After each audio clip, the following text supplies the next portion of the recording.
looking through rubble here. That drone footage just coming into us in the last little while. Well, with more on all of this, I'm joined by my colleague Saeed Shehata from BBC Arabic. Saeed, it's really, we're hearing some quite shocking things, really. Thousands of Gaza residents breaking into warehouses, really telling us about the scale of desperation on the ground inside Gaza at this hour. When someone is starved and has nothing to eat, they do anything. And this like kind of a sign which put pressure on Israel to allow more aid in coordination with Egypt and the United States. Because before the 7th of October was 500 lorries go there inside Gaza.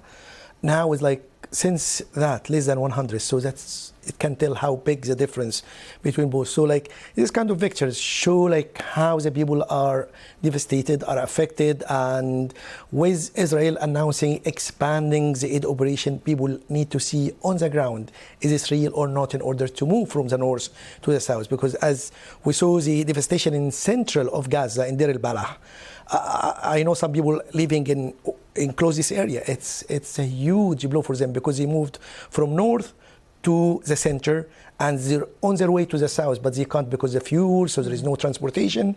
So it's a problematic, this issue for them. Just very briefly, we've been talking a lot about the pressure that's been on Israel to allow more aid in, to allow that humanitarian operation to expand. What about the pressure that has been on Egypt?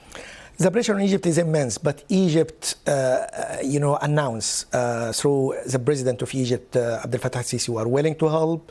The aid is there, just Israel need to allow that, but there is a problem with the checks on the border, according to the UNRWA and other international organizations. It takes long, so the aid is going slowly. So there is need to make speed measures. When Israel want to make sure this aid doesn't go to Hamas, but at the same time, people are starving, and this matter of people like breaking into the warehouse, it shows like if days go on and on like that, it will be a problematic, and it needs to be a breakthrough very quickly. Otherwise, it will be a disaster for them. Saeed, really good to get your input. Thank you very much. Saeed Shehata speaking to us from BBC Arabic. Now, just before we end our bulletin, let's just bring you some of the live shots that we're getting into the BBC newsroom this hour. I want to bring you, this is a shot from Khan Yunis. That's a city in the south of the Gaza Strip. There you can see some of the aid operations.